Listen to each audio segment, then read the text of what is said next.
Charlene, are you ready? Yeah. I'll call the meeting to order. And Pastor Nguyen. Yes. Yes. Pastor Nguyen. Let us pray. Father, we thank you, Lord, for a beautiful day that you've given us here in Southwest Florida. And we ask, God, as we direct our attention on our agenda today, that you would guide us, direct us, lead us, give us wisdom, Lord. And thank you, Lord, for giving us the skills and the gifts to be able to serve this beautiful city. In your name, amen. Please join me in the Pledge of Allegiance. I pledge allegiance to the flag of the United States of America and to the republic for which it stands, one nation, under God, indivisible, with liberty and justice for all. Roll call, please. Bob and Serby. Here. Barbara Craig. Here. Russ Wynn. Here. Chairman Carlander. Here. Richard Donnelly. Here. Roger Brunswick. James Worcester. Do I have a motion to approve the minutes of the last meeting? I'll make a motion. Is it all the minutes in here that were sent to us, or just the last minute? Because I have a comment on one of them, The minutes from the Popeyes meeting. on the Popeyes meeting. Okay, because there were several minutes in this package, but Sure. I'm okay with the Popeye minute. So is there a motion to approve the minutes of the Popeyes meeting? So moved. Is there a second? I'll second. Roll call, please. Bob and Serby. Yes. Barbara Craig. Yes. Russ Wynn. Yes. Chairman Carlander. Here. Richard Donnelly. Yes. Roger Brunswick. Abstain. You escape? Okay, so then there's the minutes of Chairman Donnelly's meeting from the Subcommittee on Architecture. Is there a motion to approve those minutes? Make a motion to approve Chairman Donnelly's minutes. Counselor, legal question here. Not all of us were present at that meeting. Is there, I've seen this question before. Is there, who was present and that I I would was say? present. Okay. I would say as long as it's supported by some of the members who were actually present at the meeting, then Should only. Then everybody should then it's vote? just, yes, it's just ministerial otherwise. I think Yes, it would be ministerial, It okay. would be unusual to approve minutes for a meeting that nobody was there for.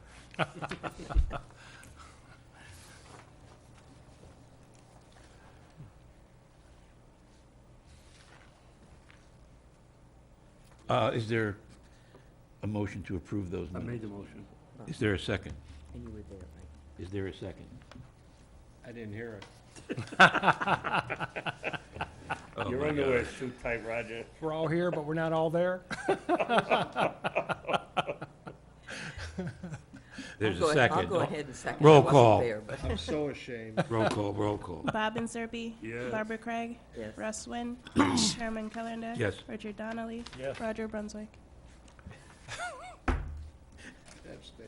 Then, the following minutes are the,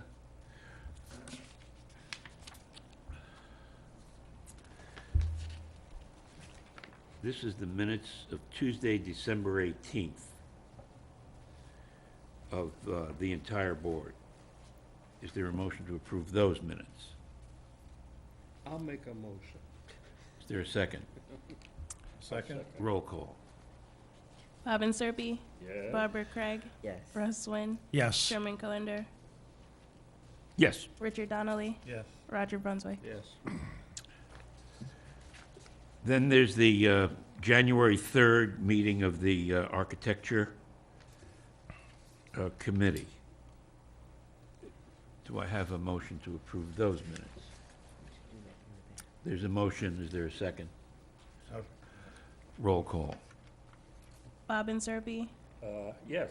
Barbara Craig. Yes. Russ Wynn. Yes. Chairman Carlander. Yes. Richard Donnelly. Yes. Roger Brunswick. Yes. And then there's the January 4th meeting of the board. Is there a motion to approve those minutes? Motion. Second. Roll call. Bobbin Serby, Still yes. Barbara Craig, Yes. Russ Wynn, Yes. Chairman Kurlander. Yes. Richard Donnelly, Yes. Roger Brunswick. Yes. And finally, there's the, the meeting of the Site Planning Subcommittee, Barbara Craig Chair. And this is the one I have some comments on before we go. It was confusing to me why this one particular point was pulled out of a long discussion and included, and it doesn't say precisely what I said, so if we're going to leave it in there, I would like to reword it. But it seems to me if we're going to say a discussion and not go through what all the different pieces of the discussion are, it's better not to put one sort of excerpt out of the entire discussion that is there. So I would say that a better way to do this would be to cut where it says Board Member Craig expressed concern, because that isn't what I expressed. I tried to use a past example to illustrate why we need more details in order to make reasoned decisions. But that was only one comment of many, many in this discussion that was well over an hour. So my suggestion would be to cut that and just say discussion ensued on components of the site plans and refer people who want more details to the recording, because otherwise this sort of comes out of nowhere. It doesn't look like anything. So I can either reword that if you wish to leave it in, or my suggestion would be that we strike that comment.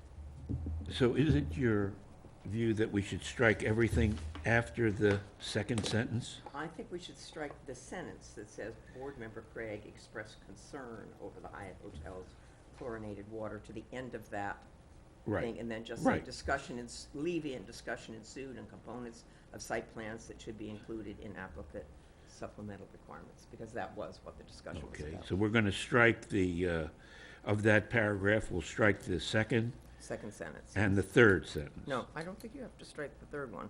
She was because- concerned with chlorinated water? Yeah, just the one that goes on to that, because that wasn't my point. My point was to use, I mean, I have reworded it if you want to put it in there.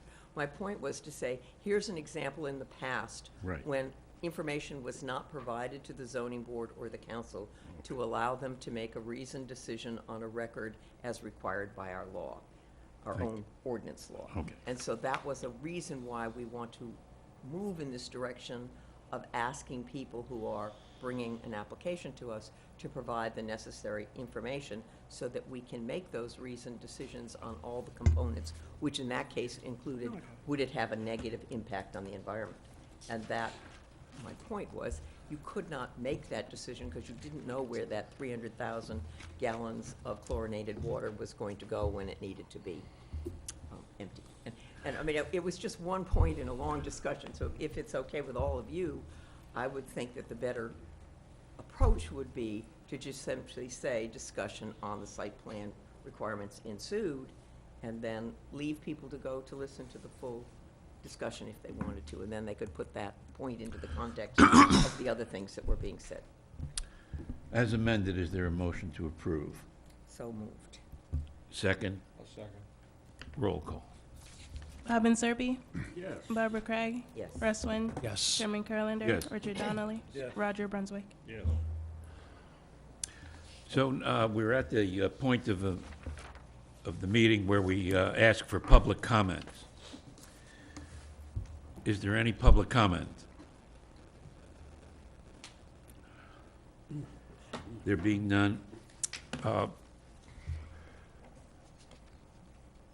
today's meeting concerns the follow-up to our city council presentation, where we are seeking to change the land development code by changing the submission requirements.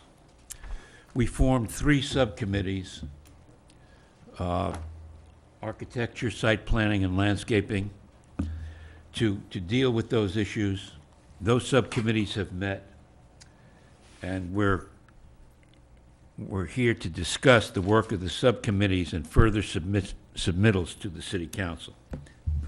Preliminarily, I would like to say that when we went to city council last month with our overview, I was extremely concerned that we wouldn't get 4 votes.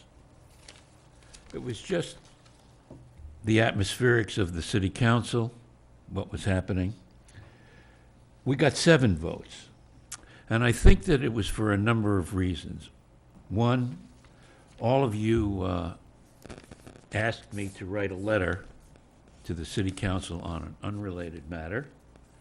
And that happened to come up at that meeting, and I thought that was extremely helpful, that a unanimous zoning board weighed in.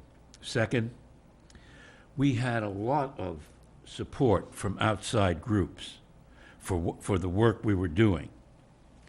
And I think that made a tremendous amount of difference.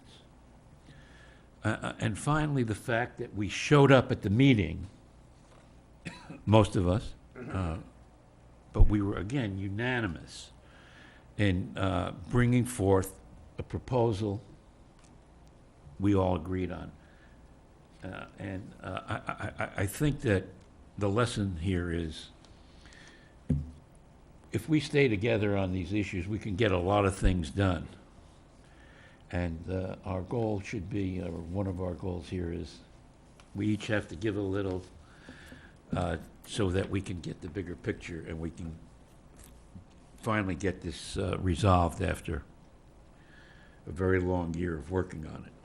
So I would ask, at this point, John Dolmer, the Director of Community Development, to talk about the work of the subcommittees.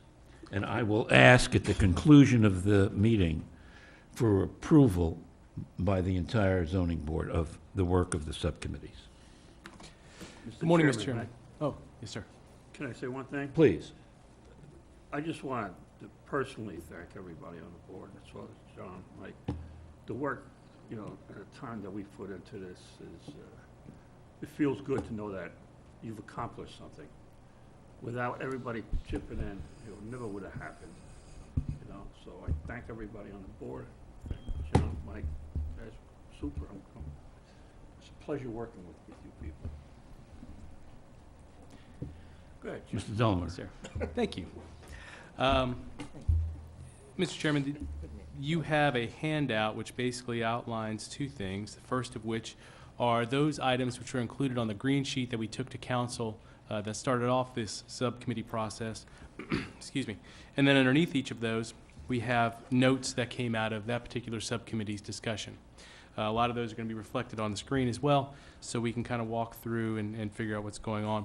But as you had said, Mr. Chairman, looking for a consensus to take this forward, this is kind of not only a recap of what happened for those that weren't in each particular subcommittee meeting, but also an opportunity for us to catch anything that we've missed and to kind of put some finishing touches on what will eventually wind up going back to council. So if you have thoughts or you have questions, this would be the time to get those out, because this is when I'd like to get the major consensus formed and product put together so we can start working on scheduling that presentation. So getting right into it, we started off with architectural, and in that architecture, site plan. Let me see. Oh. No, but I mean, I can see, but I can't read. My eyes aren't that good. I'll read it to you. Okay. We were basically looking at what level of detail we wanted to see. The conversation was not involving architectural styles or particular shapes of the building, but what you would want to look at so that you could evaluate whether a proposal met the intent of an architectural style and other sections of your architectural ordinance. And we were looking at, what type of finish you were using, the roof type, and there was quite a bit of discussion on the roof, and I'm thankful there was. Most of what you're going to see in the aesthetics is going to be based upon the mass-void relationship and the roof of a building. Those are going to be the 2 major aspects that go into architecture. Everything else on there, it can either be considered applique or design, but it really is based upon those 2 things. So when we look at what a roof looks like, when we look at how the massing appears, those are going to be the 2 things that I think this board and eventually the city council are going to want to see when you're evaluating a proposal. But getting back into the building materials, a generalized color scheme, knowing that, you know, when you put paint on the building, you may realize you're a shade or two off in the sun, but at least you get a feel for what the goal is. The elevation from a higher perspective, and I like this one because it gives you a better field of depth, at least from my opinion, on a set of plans to show what is where and what's being proposed and how it kind of works together. We had looked at forming what Estero calls the beauty book and transitioning that into something that would be submitted here. Whether it's called a beauty book, whether it's called something different, that's semantics. But the idea of providing that level of detail and those drawings, which actually the beauty book does kind of transcend all three of your subcommittees in terms of what it requires. But that idea of getting that information to you was pretty important. How would we decide what we wanted in, let's call it a pattern book? Mm-hmm. Would we want, for purposes today, I mean, call it whatever you want, but will we be deciding what we want to go into that pattern book? Oh, yes, I I would mean- think I think that would be part of, when we start getting down to the details of what these submittal requirements are going to be and what we're going to be putting in the applications, that would be one of the things that needs to be decided. In your Because- opinion, do we need that level of detail before we go to the city council to, and I think this is a legal question as well, do we need that level of detail when we go to the city council and we're asking for them to support a legislative concept? No. No. No, we're ultimately, until we get to the point where we are drafting ordinances or even samples to attach to ordinances, that's the only point we're gonna have that level of granular detail. Okay. And the way I'd understood that this process was going to proceed was we would be taking this, whatever form this takes, to council. With their direction, we'd take one last shot of putting the final details on it and then bring it back to them for their approval. Right. And if that is the case, I think that we're in good shape with what we have. But at that point, our next discussion needs to be much more specific as to how you want to see things submitted and. Good, okay. Can I ask a Please. question here too? It seems to me when we talked about this, at least in the subcommittee I know, was that the more picture, the presentation of what we want to do in a picture instead of words, the more useful it will be in having the council understand it. So I don't know very much about architecture. I would like to see an example of what you mean when you say building finish, roof type, building materials. What would be presented to me as maybe 2 examples from that, so that we, instead of just saying that, it says, what do you mean when you say a building finish? Is it going, and give me an example of what they might put in this pattern book. If you look up on the screen, what would happen is you would provide a little bit more information as to whether this was a tile roof, whether this was a hardy board or stucco finish, what type of canopies you were looking to install. It would provide you that type of detail on the picture. But I understand your point, and I think it's a little bit larger than what I'm answering. Yeah, if when we take it to council, we say this is an example of what might be presented, and if it's something that might have quite a range of possible presentations, if we had, one from sort of either end so that they could figure it out. My sense was, when we went to the council that first time, is they just couldn't conceptualize what it was we were asking for. And the more you do in pictures, the easier for non-experts that is, so. Mhm. No, I agree, and I think that's the whole, that's why we started moving our requirements in that direction, because whether it's the form-based code the council's looking at downtown or different areas of our land development code that we're amending, we have, to the greatest extent possible, look to provide direction through pictures as opposed to narratives, because Yes. you're right. It may take me 2 or 3 times to read a regulation before I understand it, but if I look at a picture, hopefully that understanding happens quicker.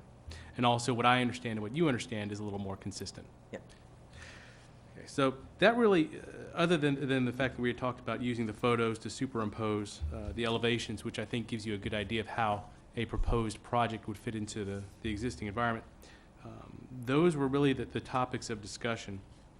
I'm not sure if you want to add some things or provide a little more detail, but I thought it was a good list, and I thought it really moved us in the direction that this entire zoning board and the city council had always wanted to go in terms of the type of detail that you would be receiving.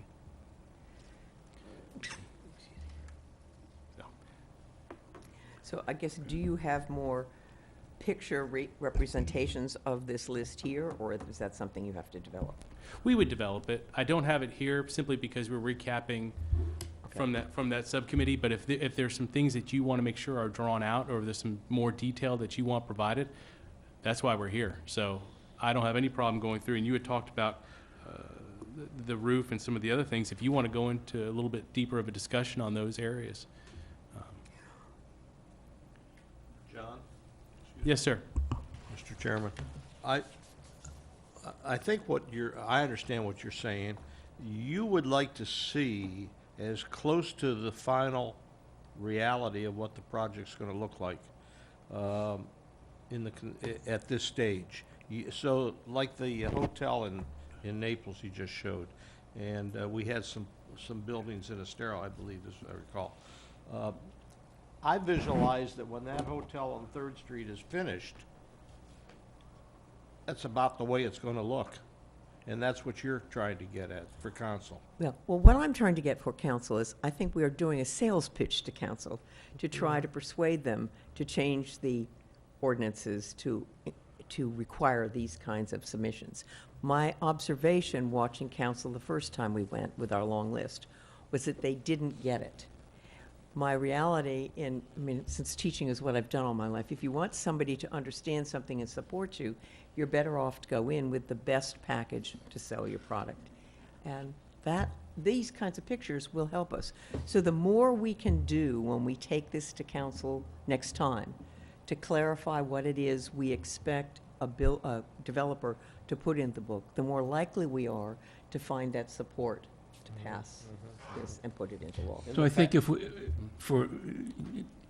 further to that point, that if we had a sample pattern book, Yep. I think that would do the job. That'd answer those questions. Yes, it would, I think. Can I ask a question, please? Please. We brought up several times in our discussions about the importance of having everybody on the same sheet of music. Mhm.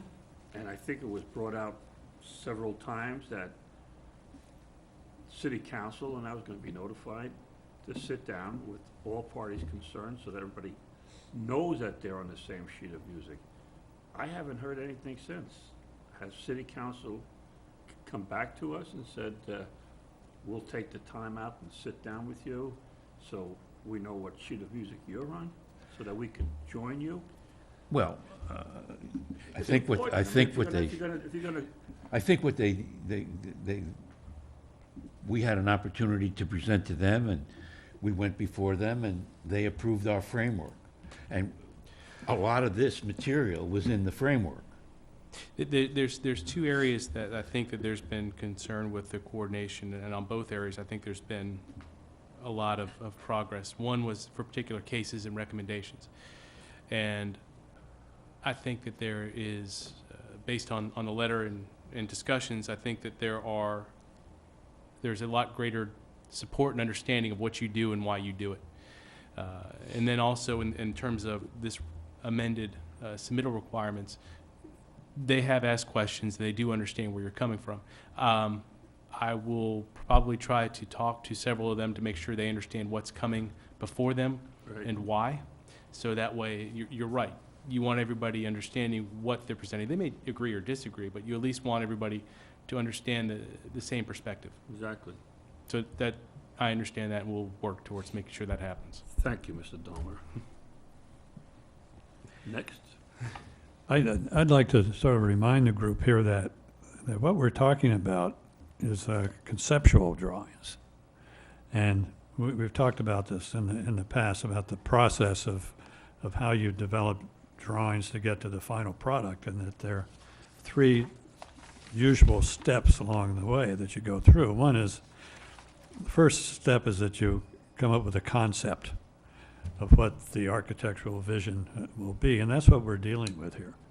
The next step in the process is you take that concept and develop it further into a more cohesive idea and plan. That's called the design development phase. That's not what we're dealing with here. That's what the community development folks would be looking at. And then, of course, the final step in this whole process is the final working drawings, or the permit set of drawings, if you will. I think we need to honor the applicant when we tell him to give us conceptual drawings to help us make this initial recommendation, that we don't go too far in what we ask of him. One thing that sort of triggers that thinking is this discussion we just briefly had about a pattern book or a beauty book that I feel is something that belongs into the design development phase of things rather than this early concept. If you've seen these pattern books or beauty books in the past, you will find things like details of how the shutters work or the fence enclosure around the dumpster, and you know that level of detail would be appropriate down the road. But when we're asking the developer to present his concept, I think we have to be cautious about overloading him with a lot of things that he doesn't necessarily want to pay for at this point in the process when he's not sure whether or not we're going to bless him or not. So I would say, Mr. Donnelly, that we, at the city council, there was a very, I thought, strong point of view from council that that's what they wanted to see, was a pattern book. And we don't have to go beyond conceptual drawings. We can have our own form of pattern book. But I think, to Barbara Craig's point, showing pictures is very helpful, along with the oral presentation, to seeing what the project is going to look like. And I might add, even though we have conceptual drawings, Counselor, we can require the applicant to stick to those conceptual drawings. Is that not true? Yeah, and I think we're talking about a level of drawing. So if we at a concept level, you are approving a 3-story building, and let's say that 3-story building is a storage center, and it's not going to be a lot of variety in what comes in after the design, but you know, and they've committed to a old Florida design, and they've shown you renderings that are going to have Bahama shutters and a bunch of other. I think at that level you can condition that approval on those elements and that architectural styling. I don't think we're looking at a situation where we would expect at the zoning level a garbage, covering of a garbage facility, unless that seemed to be, because of the design, a fairly large component of contention with neighbors. Yeah, I was gonna say the neighbor- Then we might ask for it at that level. So I think you're going to see there's a sliding scale, and what you're going to see is you're going to see applications that come in with a pattern book, and there'll be questions back and forth with the applicants as to what level, how close they are to finalizing these plans. And you'll find some that these are 30% plans, you'll see others that are 90% plans, and then you will condition appropriately. So if someone says this is a 30% plan, then you may want to condition certain elements of those pattern books being, sacrosanct, that can't be changed. Whereas if it's 90%, we're going to say, okay, your approval based on these architectural details. So I think it's going to be depending a lot on the project. And Mr. Donnelly, this discussion is, first of all, not new to Bonita Springs, and definitely is not new to the area. You probably understand more than most as to who gets what and why. I think, at least from my perspective, some of the discussion at the council level was altered, or at least their perspective was changed when it was revealed to them how other jurisdictions were handling plans. And we, as Bonita Springs, have always looked at detail as being something that gets provided at the level of either development orders or building permits. And that thinking is something that everyone is looking to change and bringing it up earlier in the process. Where that line would fall was something that I think that everybody wrestled with a little bit. And at the council level, when they were told that the city of Naples requires this level of detail, if not more, before they can even file their zoning application, I think that changed a few minds and allowed them to think it was okay to require more detail earlier. It was reinforced with the fact that Estero does require the pattern book in zoning, and you're right, the pattern book includes everything from how a shutter is going to operate and look and where it's going to be located, as to how the dumpster enclosure is going to function and what materials are you going to use for the gate and what springs are you going to use in the wheels. That is a significant change from how we have done things, and because of that, I think Mr. Inserpi's comments are on point. We need to make sure everybody is on the same page, because as we take this forward to council, if there is not an understanding among this group, it's going to be very difficult, regardless of what we modify in the regulations, to find that sweet spot when items and applications are brought to you, because while there may be a little bit of a growing pains that take place over the first few that come in, they should be of narrow discussion. If we're having discussions based upon a broad understanding of what should be provided, that's not going to bode well for us. So this is one of those areas where if we need to talk about this for a little bit longer to make sure that whatever the outcome is, we all at least generally agree to that level of detail. Right. This is a very important topic. So let's go back to the history of what we've been through here. As I recall it, some people were in favor of an architectural review board. And the bulk of the people here felt that that would be more than we wanted to do. And our kind of fallback position, as I recall it, and maybe I'm incorrect, of the age where that's possible, indeed probable, that we agreed that we would have some level of detail, architectural detail, that we would present in a book. Now we can, we don't have to call it. I mean, and we don't have to have the level of detail that Estero requires or that Naples requires. Naples requires full engineering drawings at the outset when you file your application. So we're not doing any of that. But we wanted a level of information that would allow us to make an informed decision. And my recollection, again, is that we thought that this book would be a good compromise rather than having a full architectural review board. Please. Would this picture right here serve as a elementary basis, providing that for people to look at and say, okay, I have an idea, a three-dimensional vision? I mean, is that? I had looked at something this as a good example. Now, this shows quite a bit of detail, and if this board wants us to look for this type of detail, that's fine. We'll take that direction forward to council. I had also looked at this as being something that was probably a little more more consistent with everyone's opinions, because what you're providing is roof design.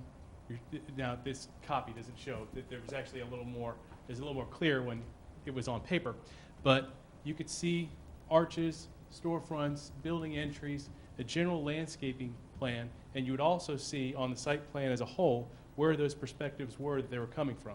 So this would be kind of what I consider the basis of what you would review, simply because of what it provided and where it provided it. Now, if we had talked about what are you bound by and what can you change,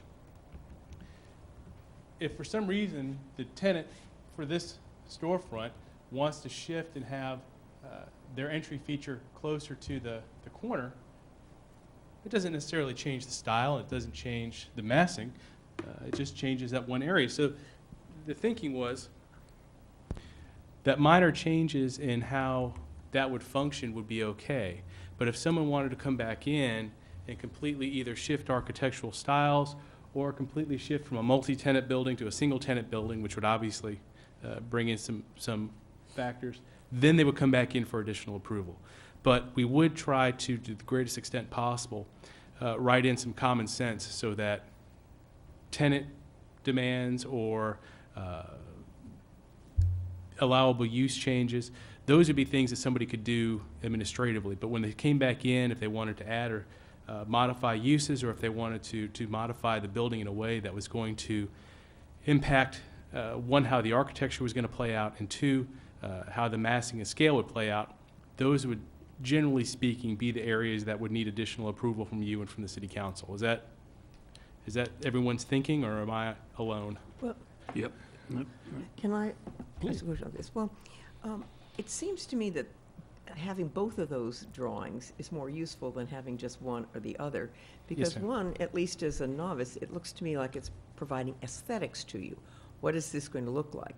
But I couldn't see behind the trees much of what the real details were, and this provides the details. I think both of those things are needed. I think for the applicant, this is a useful thing because it says, look how pretty this building is going to be. My understanding is why we're here is that a rather unpretty building got approved. It's a storage place that people were very unhappy with. So to me, a book that we have to present, that the developer presents to us, this is what we're going to do, should include both of those things. Some rendition of what it might look like, you know, and some real information about where the arches are, how many storefronts there are, that sort of thing. If my memory is correct, I think we'll be looking at somewhere between 4 and 5 different plan views that would be associated with the requirements. One will be a site plan view from overhead. Another one will be the street view, which will basically should give you a feel for what you would see as you drove by or walked by.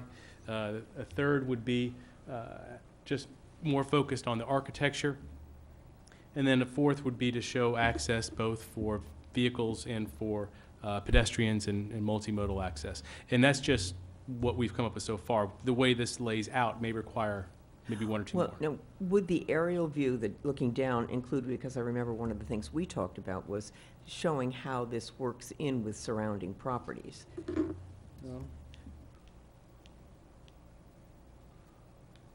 I think this is what we had discussed. Yes, yeah, so that you could see what the new thing was adding to what existed, and so that when neighbors or abutting property owners came to make comments, you'd have something to look at to see what they were talking about, which seems important and fair. You're stealing all my thunder before we get to the site plans. I'm sorry, but you said there were only going to be 4, and I wanted to make sure this was one of them. Are there any other comments on the architecture?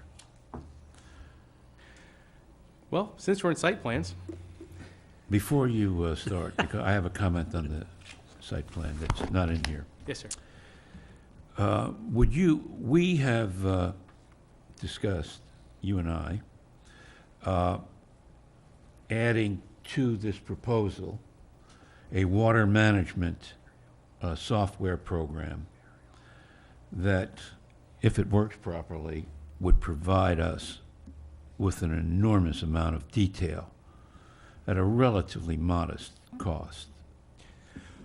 One of the items the city council. Could you address that? Yeah, council's already directed us to look into this, and as one of the things we would require would be for a modeling software that's currently used by Sarasota County, and it would show surface water and groundwater movement to a certain extent. Now, you have to remember, just like any modeling software, it's garbage in, garbage out, so the better detail you have, the better detail is provided.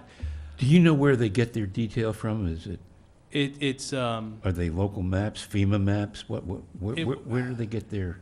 There has been a lot of data that's already been collected from a multitude of sources, everyone from the Water Management District to environmental resources at Lee County to the city and Public Works Department. So there's a number of places that have a lot of either basin management plans or have modeling information in terms of our rivers and tributaries, and also when you get into the stormwater plans themselves with the Water Management District permits. So a lot of that is really just going to be the assembly of existing data in the addition to as we go forward, because we have a lot of information. The purpose of this software would be putting that information into a model that could show us better outputs and better data. So we have been directed to take that forward. And this is going to be one of the things I talk about when we're done with our discussion as to different areas that are going to either dovetail or work in close conjunction with your proposed changes, because they're all dealing with submittal requirements, they're all dealing with public hearing applications and discussions and evaluation criteria. So just know that when it comes to the stormwater portion of it, not only what you have suggested, but there's going to be some additional information on what others are looking at that's going to be, God willing, provided to you as part of your submittal requirements. But that, I mean, does this work? Does this software work? What do you know about this? I've heard nothing but good things about it. And like I said, it's really going to take someone that understands the modeling software to make sure that what we are given works and also understand what the outputs are. But it is a very powerful software. It has a lot of capability in terms of data that you can put into it. So obviously, the theory is that you would have better data that comes on the outside of it. So everything I've read about it, and I have not personally used it, I have not personally looked at any of the reports, but everything that I've heard about it and the people that I've talked to that have used it have said nothing but good things. As I understand it, you could examine the particular property and what the project would do to water flows. Correct. And then you Correct. could expand it to the neighboring properties and show how this project impacts those.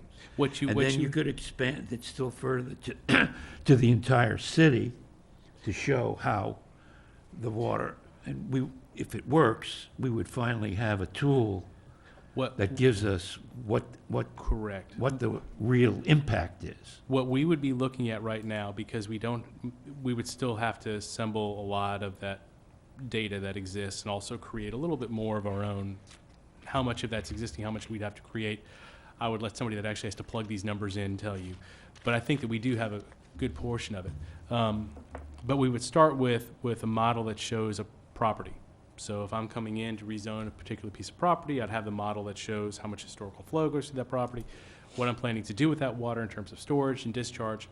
And as we start to build that database, the better information that we have as to what we have where and where we need improvements. Can I just ask a question? Whose responsibility would this be? Is this something that the developer would have to Submit, do, or yes, something ma'am. the city would do? It would be submitted by the developer. It would be reviewed by the city. And I say the city as a very general sense because we were just given direction on pursuing this last council meeting, and who that person would be and who they would report to and how they would fit into the process has not been determined. So who is, I take it that this program already exists? Yes, ma'am. And so you would just purchase, okay. And then the developer could use the purchased program, or he'd have to purchase it? How does this work? This is a modeling program that I believe is relatively common in terms okay. of how people use it. And how it plays out, we'd have to see. I don't really feel comfortable saying they would have to purchase it or we'd provide them access, or I don't know that right now. So why don't you proceed with the Sure. site plan work? Okay, a site plan.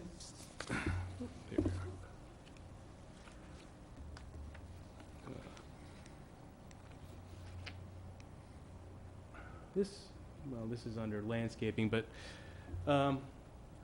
one of the things we had talked about was the idea of placing the site plan on top of an aerial.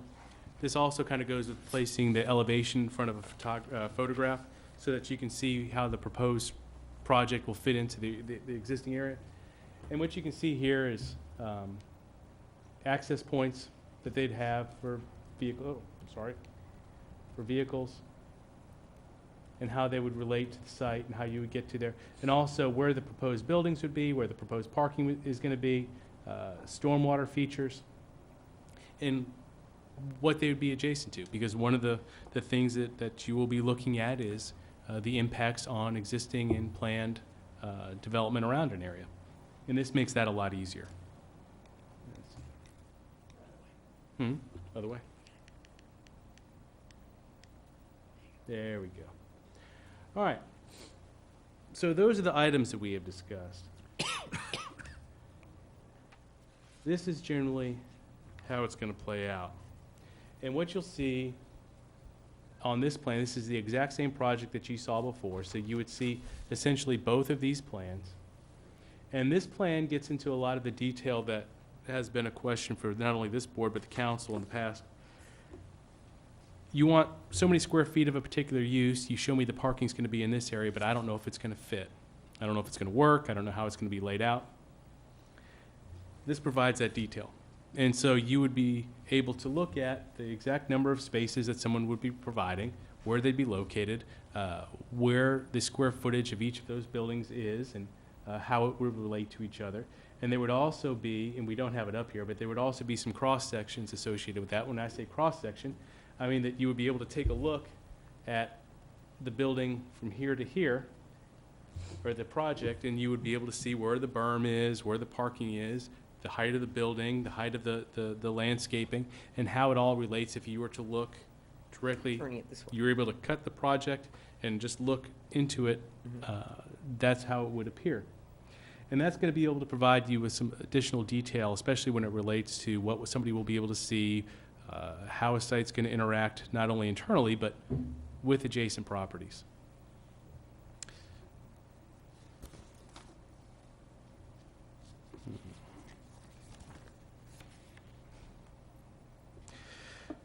We had talked about some utilities, and that's going to be something I think we need to keep pretty general, because I don't know how much information you want to be, you need to know that there's water and sewer available for a property and where the stormwater discharge could be. But those are probably not things you want to provide a whole lot of detail on. But in terms of the parking and circulation, loading services, and basically back of house information, that's always been a big deal. Because if someone says, I want to build a hotel or I want to build a restaurant, everyone spends most of their time talking about the front of the building, and how it's going to look from the street, what the experience is going to be for someone that's going to visit.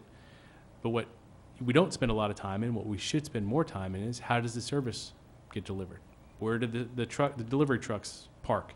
How many delivery trucks can you handle? When do they come? Where do the employees park? Where are they going to gain access to the building? So this goes into a little bit more detail to at least answer a few of those questions, because what I found is when people start answering those, when they get to that point, they usually need a lot more space than they anticipated, and we have to come back in and make amendments to the front of the building, where we had spent all of our time in the first place. We've got information talking about requiring a survey, functionality issues from a planning perspective, and some dimensions. Those are all general. In the stormwater design, we did have quite a bit of discussion on this as to how this would work. And what I think that you would want, the best example we found during the meeting was type into the Google drainage plans, and we looked at something that was kind of a hybrid of what you get now with some additional information. It showed the squiggly lines as to where water was flowing on the surface, but it also showed grading, site elevations, so you had those elevations like every 20 or 50 feet, so you could see how the site was intended to be graded.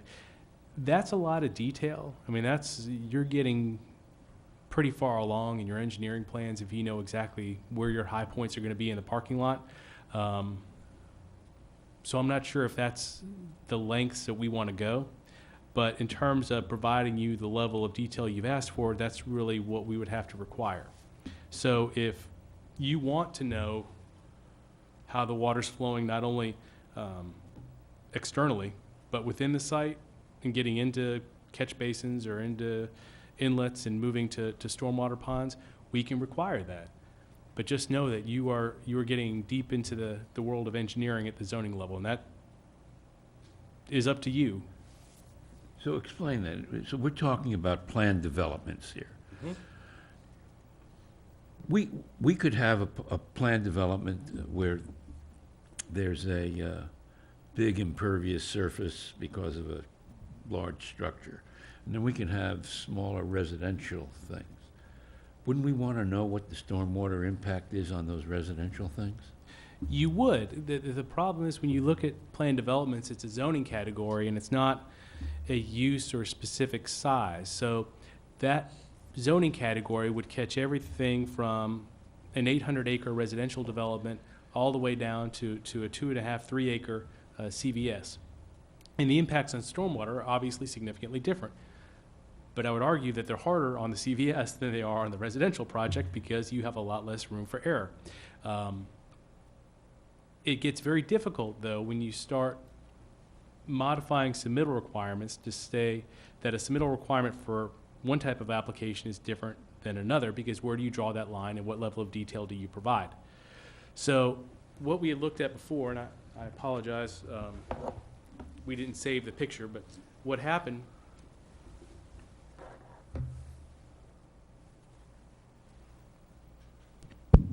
what we had seen was spot elevations throughout a site. So about every 20, 50 feet, I forget what the separation was, you would see what the elevation was. You also, in between there, saw the squiggly lines that you've seen before on zoning plans that show the general flow of water. It took each of those squiggly lines, took it to either an inlet or some sort of catch basin, and then it showed how it got from each of those basins through the lines to the stormwater, either pond or dry detention area. And from there, it showed how maybe this connected here, and the discharge was on the north side of the property. So there was quite a bit of information. It really was more of an engineering plan than it was a planning document. But it no doubt answered all of the questions that you've had as to how stormwater works. Now, stormwater is the highest priority of the city council, and I don't think that that is going to change anytime soon. A lot of their efforts are going towards modifying how the city not only handles stormwater on its own, but also what's required from a property owner or developer. So I don't know if there's really a concern of too much information for stormwater too soon. But right now, I would say our submittal requirements are really lacking because they can be described through a narrative. If you place them on a plan, it can be done through a series of lines, not really any real description as to how the system would work.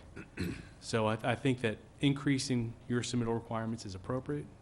Really the question is, how far do you want to go? And what are you looking at evaluating when it comes to you? So with that rambling description, I don't know what your opinions are. Comments? Well, there's a plan called the drainage plan, and, you know, if you called for a conceptual drainage plan, that would show you, it would identify the various catch basins and outflows and ponds and stuff like that are on the plan, but without an exact determination of how big the catch basin has to be or how many surface, you know, what's the surface area of the pond. Without, call it a conceptual drainage plan. If you like it, have a series of arrows showing the way the water flows and where it lines up. If that's a designation that helps, you know, that could be used. And that, I have no real feelings one way or another. It really comes down to what level of detail makes you comfortable. I'd like to just point out that in terms of public interest, which is one of the things we're supposed to be using as a measuring rod as to whether to approve something or not, I don't see how we can possibly determine whether a project is in the public interest when one of the really most important issues of the moment is stormwater and what we're going to do with it and how we're going to make it work with heavy rain and no rain and all the other things like hurricanes. That if we don't require this, there's no possible way, and this is the thing I keep beating this dead horse, I guess, but there's no possible way that I, sitting here, can make a rational decision based on the record before me if I'm not provided with that information. And so either, to me, you have to take that off, one of our responsibilities, or you have to provide us with the information. I agree with that. Yeah, completely, because we owe it to the neighborhood to Right, the To- neighbors, to the whole show them town. what the overall experience is going to be. And like I said, I have no real feelings one way or another. Whatever your will is, I'm happy to take forward. Know that if a project requires a permit from the South Florida Water Management District, they could require something different than what is approved by you and ultimately the city council. It doesn't mean it's any better or worse, but if somebody proposes a discharge location along a certain portion of the right-of-way, the Water Management District says, no, it needs to be in this portion of the right-of-way, guess where the discharge is going to be? Well, and they have the higher authority, so Yes, that's what ma'am. we have to Well- accede to, but we have to at least know that there's one way, one possible way to deal with this problem, and that's what they provide us. If the South Florida Water Management District requires or thinks because of their expertise there's a better way to do that, then there's not really anything we can say. No, ma'am. They are the higher authority. So I've always been somewhat confused by that. It seems to me that if the Southwest Water Management District went before us and told us what they wanted, we might, Counselor, have the opportunity to say, well, we want a stricter standard. I don't think we could loosen the requirements, but this way, we submit, it goes all the way through City Council, and then they do what they want to do. What's the point? We're no longer allowed to require state approvals before our approvals. Right. So that what ended up happening is there were a lot of governments that did that. They said, okay, come back to us when you have all your state approvals, and then we'll look at it. And the legislature took that out in about, I think, 2012. Amazing. Well, it became very, it also, in all fairness to all sides, it became very circular. Sometimes the state would say, we want to see your city approvals, and so they just said, this is going to be the ordering of things. You guys, can condition approvals, say they have to have approval before your final gets done, but you don't get to look at each other anymore. That's taking too long. And from the perspective of where I'm sitting, it was nice to know what the district would permit before we issue the development order, because that way you can make sure that they matched. But at the same time now, I think the Water Management District can look at our development orders and see if they match their plans. So what may be inconvenient for us may be more convenient for them. But there was also another point to that statement, Mr. Chairman, I think that you were making was, can our standards be higher?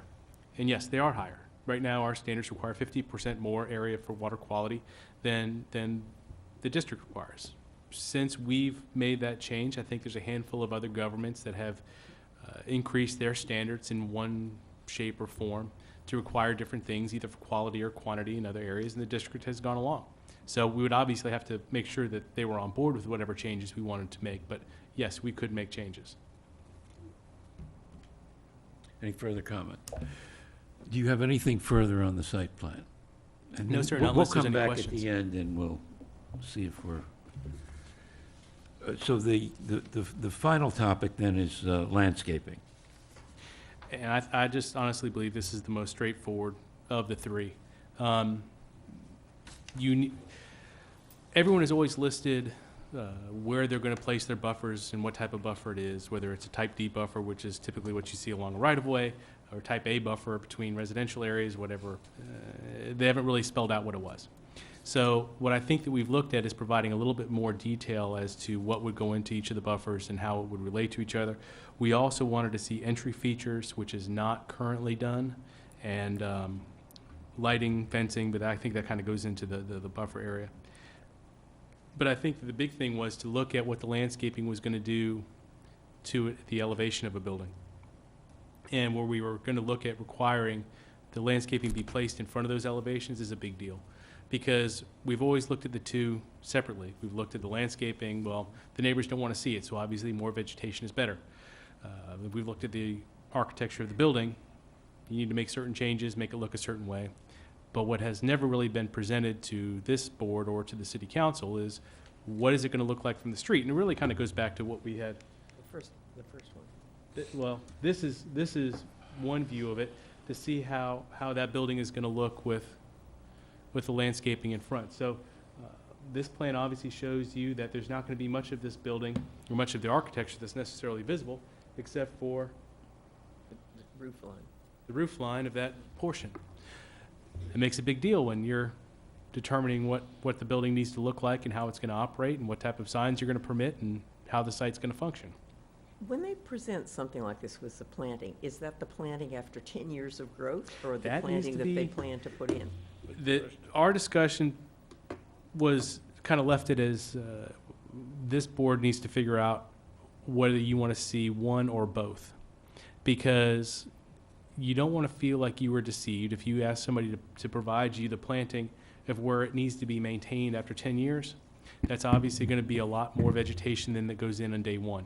So if somebody is at the hearing, they see that this set of plans, and they go out there, and now these trees are about half that height, they're going to have a question as to why they showed up and what their participation meant. It But strikes me that you need, I mean, this is nice to see what it eventually be, but the issue that's going to matter to neighbors, and that is the public interest one, is what is it going to look like when it starts? And so I think you really need to have information about that. If I'm the neighbor next door, and this is going to be what I think I'm going to see, and for the first 5 years, that isn't what I see, I think that's an important thing to know. So I don't mind having both, but I'd sure like to see what it's going to look like to start. Yes, and that's a very important distinction to make, because we did discuss having them include a plan of the elevations and renderings at time of planting, what it would look like. Because you're correct, most of the elevations that you see in other jurisdictions like this tend to reflect the ultimate end goal after it's Before we had have a to cut couple it down years and to start mature. over. Right. So at this point, unless there's an objection, we'll present council with the idea of doing both. Both, yeah. And whether they, I don't know if you need to do both like this, or at least show what the plans would look like at time of planting, and maybe put another line on there to show how much you expect them to grow in 5 years. Can I ask another question? I don't know whether we require this or not, although I think we certainly should. Can we ask about what kinds of things are going to go into the planting and what kind of maintenance they need? Right now, it doesn't seem to me we should be allowing anything that's heavily water dependent. We don't. Okay, We look at the requirement, ours being mainly native, depending on where the landscaping is and what type of landscaping, it's either majority or 100% native. When it gets into specific material, we've always looked at providing options of like canopy trees or of shrubs, and depending on what's available and at the time that they plant, it could be an oak tree, it could be a different type of oak tree, it could be another type of canopy tree, but the purpose and the growth rate is similar. So the more specific we get, I've found that it becomes very difficult to enforce, and you're going to come back in with a lot of amendments, because the person that's designing the plan is not the same person that goes out there and pulls the plants out of the ground at the nursery and puts them into the project. Well, so the other question I asked, do we have any kind of requirement about plantings that require less watering? I mean, that's. We do. We do, okay. That's, And we so also, we can ask about that. and our at- irrigation designs are designed to minimize the amount of water. And There's also a big aspect to our plan where, depending on where you're planting, helps to determine the types of plants you can utilize. So for an example, if you're planting within such distance from a lake or something like that, there's going to be a sort of criteria to help determine if the species that you're choosing to put there is actually going to survive. And multiple times throughout the development order review, our environmental team will go back and forth and say, hey, I know why you're choosing that plant, it looks great. With the lake right there, you're going to need something that could be able to take a little bit more of a hit with water. We suggest X, Y, and Z instead. So we do go through that process with So for the record, this is Mike Fegon from Yes, City sorry, Planner. Mike Fegan. Mr. Chairman. Roger. We also, on the landscape plan, you have to have some degree of flexibility. And the reason I say that is after Irma, there was a lot of species of plants and trees that were decimated, and they just were no longer available. And so therefore, we have to take that into consideration, and that should be written into it. That shouldn't be Agreed. And just so you know, when you look at something like this, what you're seeing are palm, canopy tree, but those canopy trees may be different types of canopy trees. It doesn't say exactly what it is on this drawing. Could be an oak tree, could be live oak, could be turkey oak, could be another type of oak. A flowering tree. Correct. But the idea that there'd be a canopy tree there of that size is what we would be examining, at least at the zoning level. Because Mr. Brunswick's right, and it's not just Irma. When, especially on larger projects, if someone comes through our larger residential projects and they specify, they'll give a list of equivalent trees. So if you need an oak tree or a canopy tree in a certain location, that's fine, but you may need 2,000 canopy trees, and sometimes that's harder to find. Are there any further comments on the landscaping? So, to review here, we've talked about the three major categories: the architecture, the site planning, and the landscaping. And we've talked about what we would submit to city council under each of those topics. We've also talked about on the water management of adding to our proposal this software program, should that become appropriate. We'll leave you with some flexibility there. And it seems to me that if we all agree, we can move forward to the next stage, which is to go to city council with a much more detailed outline than we gave them in our framework, and to ask their approval to begin drafting the appropriate legislation. How soon do you anticipate doing that, Mr. Chairman? I would like to do it not tomorrow, because I think they have a full agenda, and I don't think we would be ready. Couldn't be ready yet, because we have to put we together have- a sample we- book we- that we we're going to can- show we- to them. So the first meeting in March is what I think we were aiming for, Roger, and hopefully we could do it then. And again, I would hope First that meeting we in could all be there for that meeting. Either what, the 6th? I'm Somebody sorry, I think it's assist March with- the 6th. Can I ask a question then from the staff? Can you have ready by that time? Because I think if we want this to get through, the most important thing is to have a sample of what we're asking for that can not just be thrown up on the sign here, but sitting in front of the council members saying, this is the sort of thing that you will get, and it's not, there's room for variation within here, but this is the kind of thing we're looking for. That's the way you're going to persuade them that it's going to help them in their decisions most. So you need enough time to get that ready. Well, I would rather go 2 weeks later and go well-prepared than go earlier and not have that information. We could do it the first meeting in March. The difficulty there is we've got 2 golf course workshops next week. That would really be the biggest problem in getting something in terms of the level of detail that you're discussing. But I think that what we'd be looking at is a lot of the information that we've already provided and used for examples, in addition to a couple of other things. And we'd also need a good example of a pattern book, so at least we've got a starting point. Look, this is our big Yep. day before the city council. And if you're saying that's too soon, let's move it back and do it right. This is our one shot at That this is, thing. and I I would mean, have What we day get would John voted down, prefer? that's the end of it. If there's not an objection, then the day meeting in March, the second hearing, I think that we would be wise. Fine, let's to do be that. well-prepared and What's maybe that have date? us have a chance The to look at 20th, books is that the first. 20th? I think so, I think that's right. Yeah, I think the second meeting's the 20th Yeah. of March. Third Wednesday? yes, that a morning or third Wednesday. a night? And I know That'll be a I know morning we'd always meeting. talked the first meeting in March, but Is it? Morning. I think it's a morning meeting. Morning one. correct, it is a Council morning meeting. 9 a.m. Okay. Tomorrow's meeting is a morning meeting too, right? Yes, sir. Okay. City Council, So we'll put this off until the 20th. the 20th. Counselor, is there anything else we should be doing here? Have we covered our bases? No, I don't, I think you're going good. I think, well, quite frankly, I think you guys are moving a lot faster than the city council probably would anticipate. So I think at some point, along with Mr. Inserpi's comment, is you need that sit down, get on the same page conversation.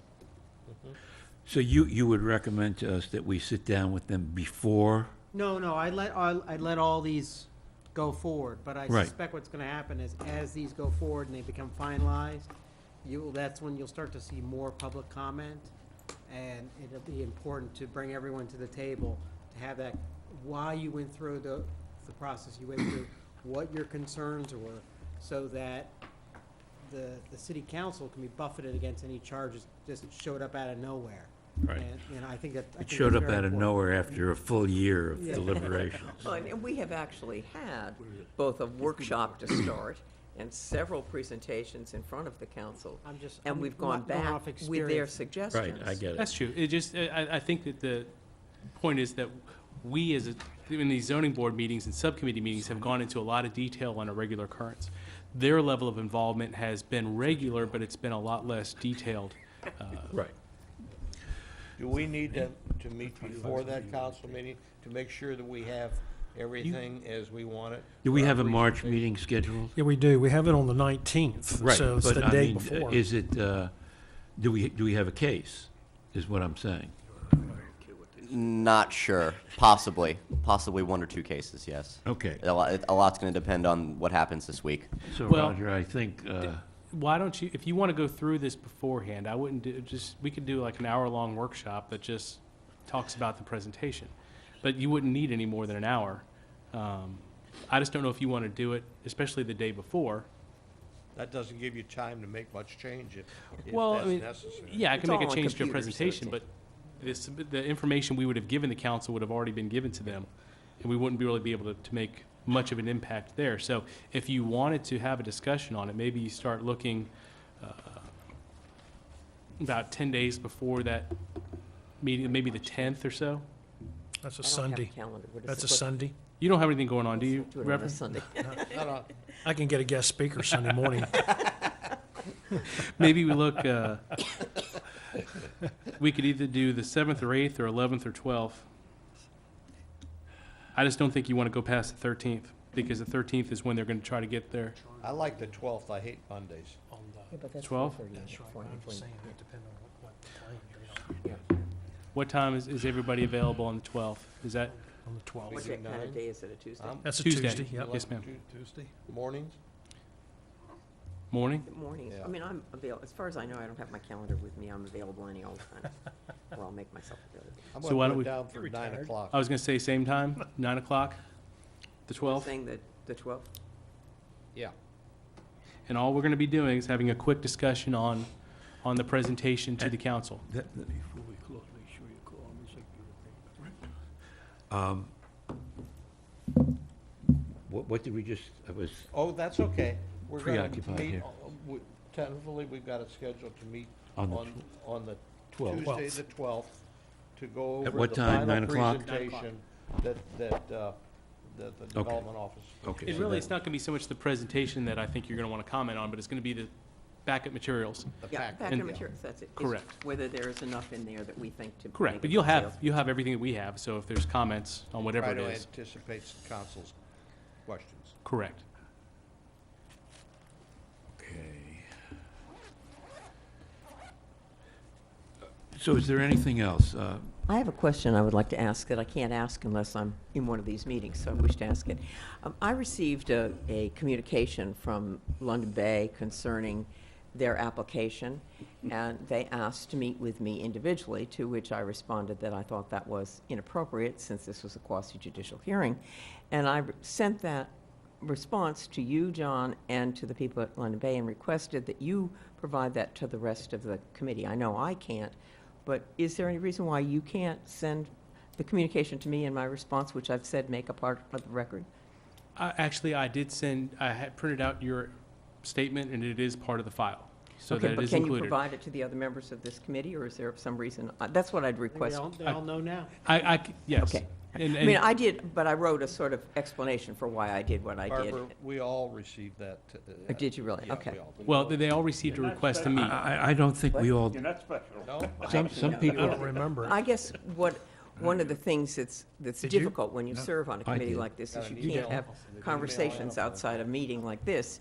And I wanted to have the reasoning behind why I did what I did provided to the other members of the committee. And Mr. Ledbetter sent a response back to you, so what I will do is I'll provide Deputy Clerk a copy of his response that has And your then my thing, response. right, exactly, the whole And thing. that can be, yes, ma'am, and that can be That's right. distributed. Thank you, I would appreciate that. And I just want to know if that was something I could count on doing in the future as a way to communicate Most of the Legally. time, well, I mean, things always shift and change, and there's always a better way to do things, but currently, that information would be sent to the clerk, and the clerk would then send it out.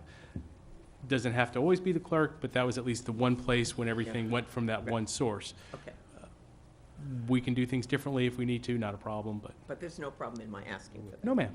Okay, all Count, right, thanks. Mr. Rooney, I received the same request, and I called you to ask your advice on how I should respond. And I did respond. And basically what I said was, I don't take meetings with proponents or opponents of a project. Let's do it in public.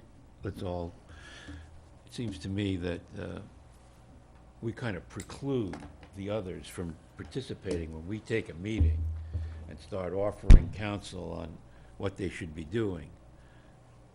I'm precluding each of you from saying, well, I like the original thing, and you changed it. I mean, what? Who are you to change it in a private room somewhere? Never mind the public. So it seems to me that if there's some way we can communicate with each other by sending a copy without, no response permitted, would we be permitted to send a copy of our rationale to the other members, or is That's what I that? just did, I think, Here- right here. Here's Or is that- sort of- It's a there's a potential for a slippery slope. So, my advice, and this is nothing that, there's no case on this or anything else, but my advice has always been, in these situations, first come, first serve. So the person who gets out their sort of memo or position statement is the only one who gets to do it. Because if you send one out, and then you send one out, and someone else sends one out, then you are communicating. You're just doing it through an intermediary. Got it. So, as a general matter, it's better that maybe these things get supplied in an agenda. That way everyone's reading it, the public, but there's no back and forth. It's the potential for back and forth which creates the problem. If you sent a letter, and the chairman sent a letter, and you weren't reference each other's letter, you know, you're probably okay, but you may still be talking about the same subject. And it's possibly yeah. subjective on the side of the applicant who says, well, no, they were communicating. Yeah, I know they didn't say, they were addressing each other, and they weren't addressing each other's points, but that's what you run the risk of, is someone takes it out of context and runs with it. So would the better approach have been to put that in our packet today, and so everyone could have seen it Well, if in you send it public? to the clerk will send it Send- out. That's correct. Well, and just to get to the point, basically what I'm hearing from everybody that sent responses is that you don't want to meet or have meetings.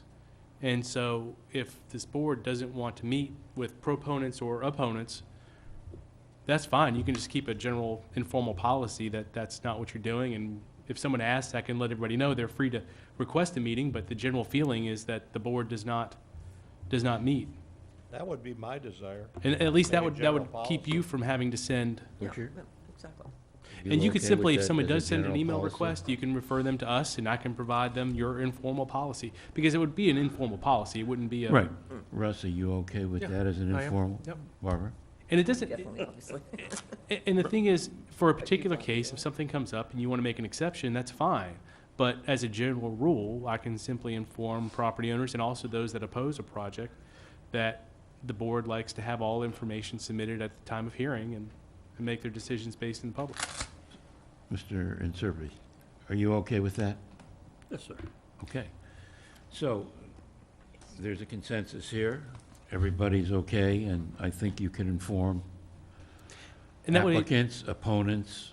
it would save you the trouble of having to worry about how to communicate that. And if something comes Just in, seems to me, we don't want to get people disqualified here, that's, you know? And if we're all in agreement that we should not be doing this, then I think that's I a would pretty only loud ask- statement. if you receive a phone call or you receive an email request, please forward that email or write an email to myself and copy the clerk's office, letting Right. us know that you've been requested and we can get in touch with them to let them know.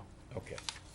I did receive a phone call and responded to this Mr. Ledbetter. that I did not wish to talk, so I'd like that to be part of the record. I didn't send an email, but make that part of the record today. I received a phone call, said I will wait for staff's recommendations.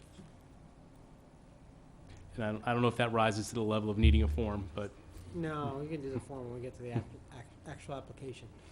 So if their proposal actually comes before the board, that's when we'll fill out the forms about communications.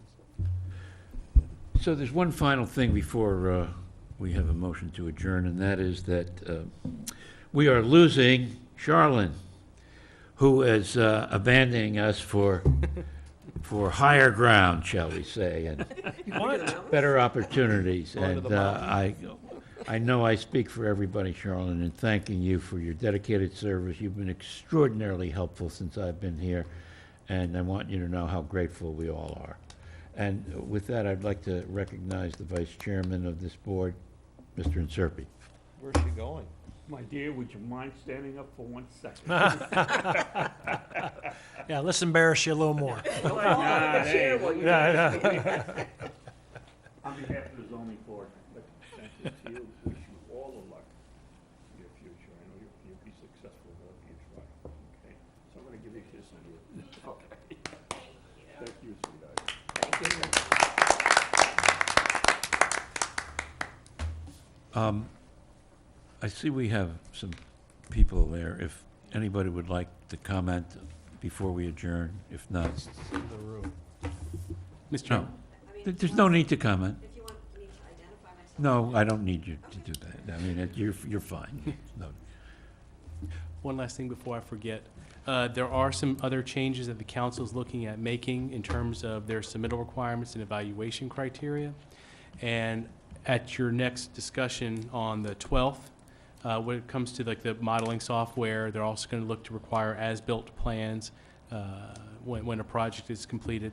We can go through the list of things that are also looking to do to figure out if it's something that should be brought in as a whole package or whether it should be separated, and how this board would like to proceed with those. So I just don't want you to be surprised at our next discussion when we have a couple of other things that they're looking to make modifications to, which really haven't been a part of our discussions, Right. but have been a part of their discussions. Right. That's fine. Is there a motion to adjourn? Make the motion to adjourn, Mr. Chairman? Okay, do we need a roll call for that? You don't need it. No. It's a no, final we're just hearing. You want adjourned. Yeah, make We're one adjourned. last roll call. Go ahead, Charlie, one last roll call. No. You're good, you're Give good. her her last hurrah. We wish you well. Thank you. That way I'm not Are responsible you for leaving that. the city? Are you?